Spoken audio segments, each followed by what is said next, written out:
how to play without tension. So in the oversimplified version of this, I normally tell people how to play without tension. Well, number one is you start without any, and number two is you keep it that way. All right. Now it sounds like a joke, but there are going to be two angles that you'd be coming at this from. One is preventative and the other one is kind of corrective. So obviously preventative, you know what that means. Corrective, as if you found yourself in a position where you are playing with too much tension and you need to stop doing that. Because the thing is, tension is a habit. It's something that you've accumulated and you've repeated and you've made the default response. So the thing about bad habits and good habits is they develop the same way, one repeat at a time. Now, if you have residual tension in your body, I'm not going to give you physical therapy advice. Maybe I'll give you a little bit, but I'm not qualified to do so. So I'm not going to do so with any expertise, but I can tell you things that have worked for me.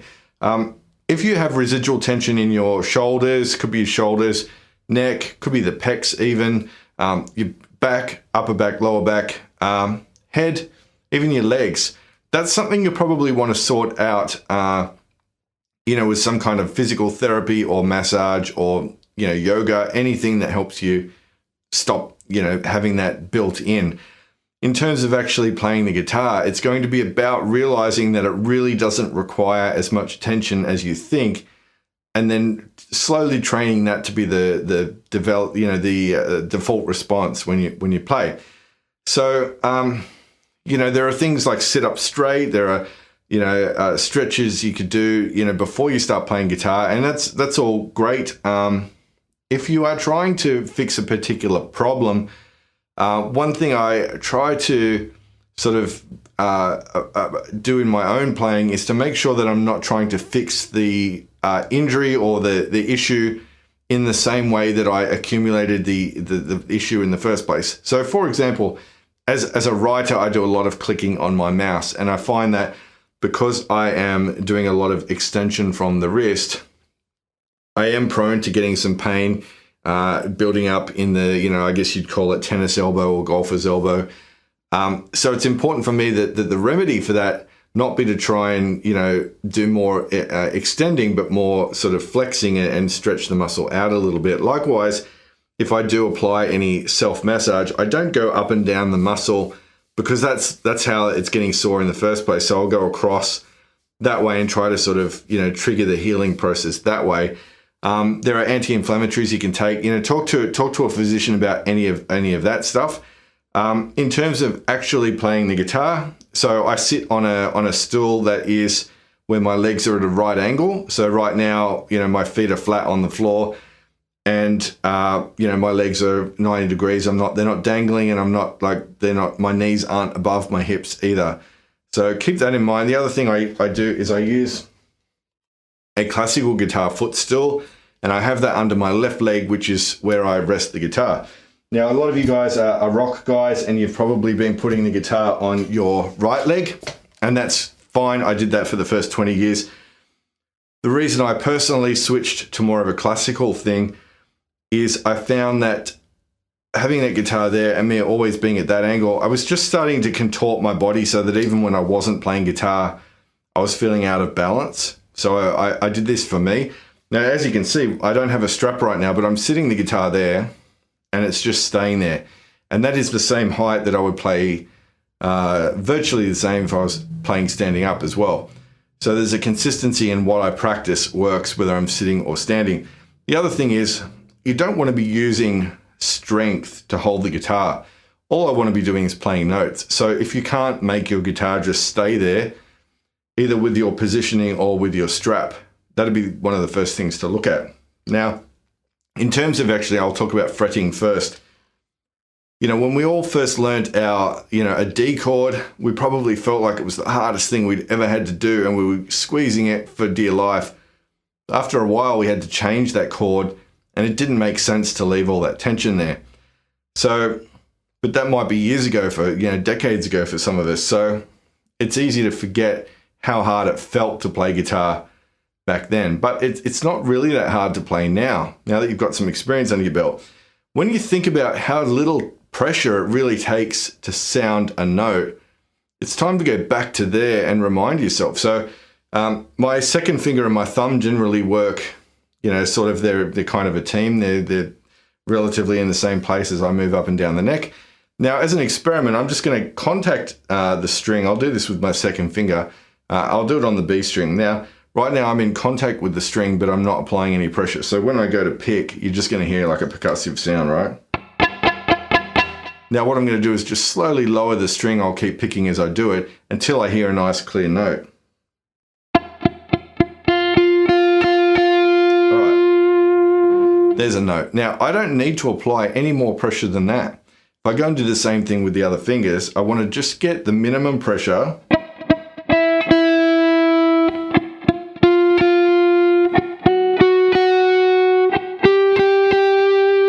Now, the retraining process is going to be spending some time just doing simple things like that to remind myself how little it really takes. So when I play a 1, 2, 3, 4 exercise, I'm making the practice is reminding myself not to press any harder than I need to. Now, I've talked about this many times, and your classical guitar teacher will hate me for telling you this, but I don't do the cumulative thing where all the fingers stack up, because to me that feels like I'm adding pressure, accumulating more pressure in order to play. Like by the time I get to the little finger, I'm squeezing down 4 fingers. Why? So my approach, the way I think about it in my head is that there is kind of a consistent amount of pressure on the fretboard at any time, and I'm just transferring it from finger to finger. So I know that sounds a bit zen, but that's my thought process.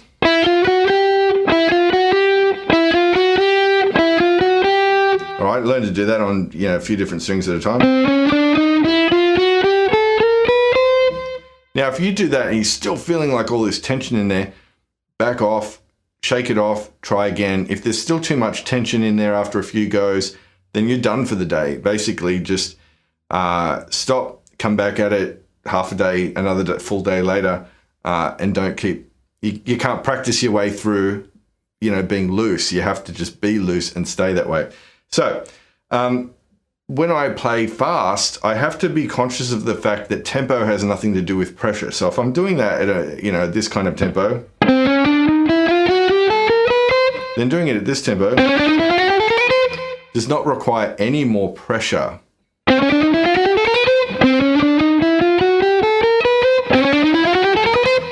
So you've already probably seen my speed development videos where on this platform where I talk about, not necessarily working your way up to top tempo, because by the time you do, you've built up all this, muscle fatigue along the way. So it's the same thing with this sort of stuff. A/B it between soft and fast, and then you'll have kind of an instant feedback of whether you're applying more pressure depending on how fast you're trying to play. So simple things like that for the retraining process.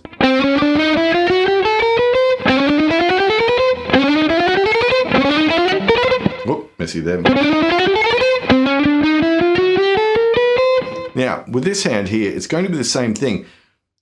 The dynamics of the pick are not caused so much by force as they are by, function. So if you think about the same thing, all we need to do is make a pick leave the string in order to do a note. So a rest stroke kind of technique is good for that. So if I go back to, say, the 5th fret of the B string, I'm actually going to rest the pick on the B string first. And the exercise is going to be to leave the string, not to arrive at the string, okay? Now that required so little pressure. I mean, all I did is basically release. It's not like I had to take a swing at it with a baseball bat. So now obviously I have to go back up. So I'll try and go up along the same pathway.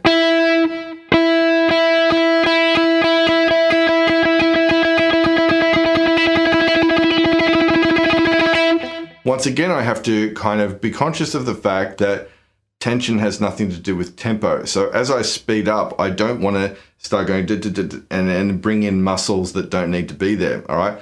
It's a function of the neural pathways. It's not, I'm not calling on all these muscle groups to play fast. So just as we did with the left hand, we have to be conscious with the right hand not to associate tempo with tension. So once again, do the same thing. Do a tremolo pick. Practice, going slow, going fast, or whatever, and maintaining a consistent level of tension, which is hopefully very little. Now, in terms of dynamics, getting a soft note versus a hard note, once again, it's a functional thing. If I want to just use the little tip of the plastic there, I will get a softer sound, and if I want to get a more aggressive sound, I'll go further in. Now, yes, as I go deeper in, I'm causing more resistance, and that may require more effort from the arms. But once again, I need to, be able to do that on and off without, building up and carrying the tension with me into whatever I do after that. So once again, you can practice on one note and practice maybe a medium tempo, soft notes and hard notes, and sort of gradate between them. Try that.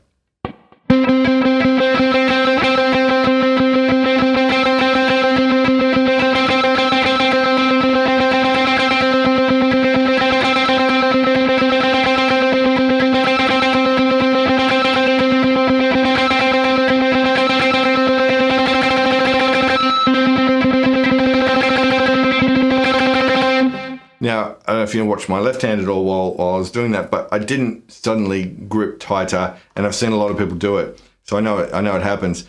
As you get more dynamic with this hand, some people grip tighter. It's just it's just their response, right? Their natural response. But it's time to separate those kind of spheres of the brain or whatever, and get some independence happening. So if you are in the retraining kind of stage of, having to sort of take another look at this from scratch, do that kind of stuff. Start very simple. Simple things, are not going to make you any better as a musician, but what they're going to do is allow your self-awareness to kind of be the primary thing as you are listening to every note and sort of feeling, taking note of what you feel in your hands and then reacting, backing off or whatever. So retrain with very simple things. I've never had that issue with the left hand, okay, but I did at one point have to go to a physiotherapist because I was building up some pain in my tricep of the picking hand. And that's because a couple of years into playing, I think I was probably 18 or 19, I was doing that thing is like I would associate strength with speed.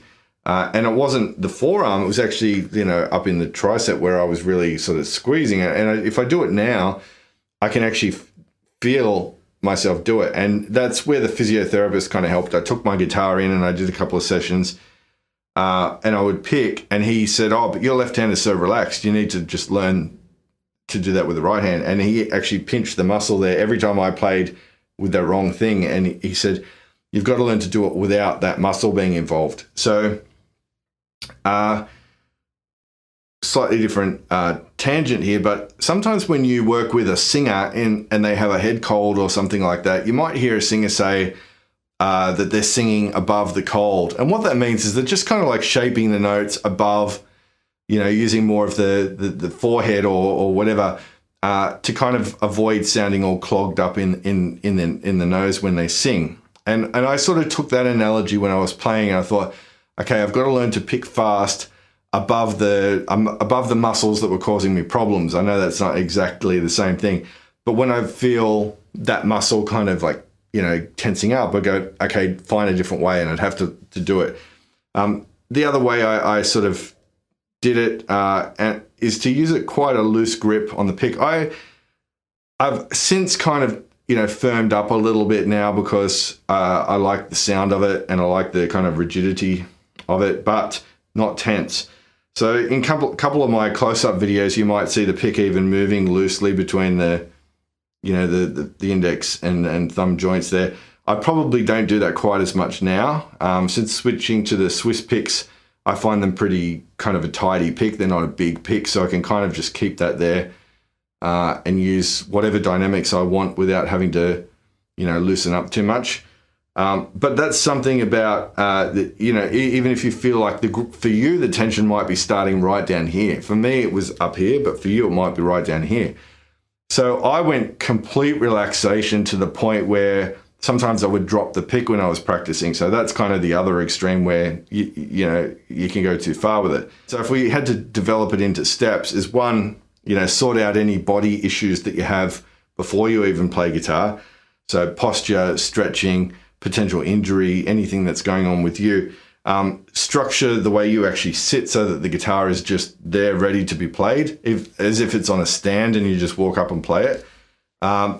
Then figure out how little tension does it really take, how little pressure does it really take to create a note. Are you sort of playing in a flowing kind of way? Yeah, for me, doing like boring exercises is almost like Tai Chi. I'm just doing these really deliberate, exaggerated motions that call upon not just the fingers, but also the wrist and the elbow of the fretting hand. Play simple things, 1, 2, 3, 4, then do some scales. Change tempos drastically, A and B them all the time to see what's going on tension-wise there. Apply the same approach to the picking hand. How much tension, how much pressure do you actually need to make one note happen? Then how do you adjust that for different dynamics without building tension? So, and then being very mindful of that process, making sure that every time you do it, ask yourself, am I tensing up? And if you are, stop, go have a drink of water. That's another thing, hydrate enough. I know guys that will practice for hours and don't drink water during that time. Like for me, I've got like a 600 milliliter thing on my desk all the time, and I take a sip every time I stop playing, and then in half an hour it's all gone, and then I go and fill it up and I do it again. So hydrate, look after your body, be very mindful of what you're doing, and let me know about any issues you might be having below. Talk to you soon.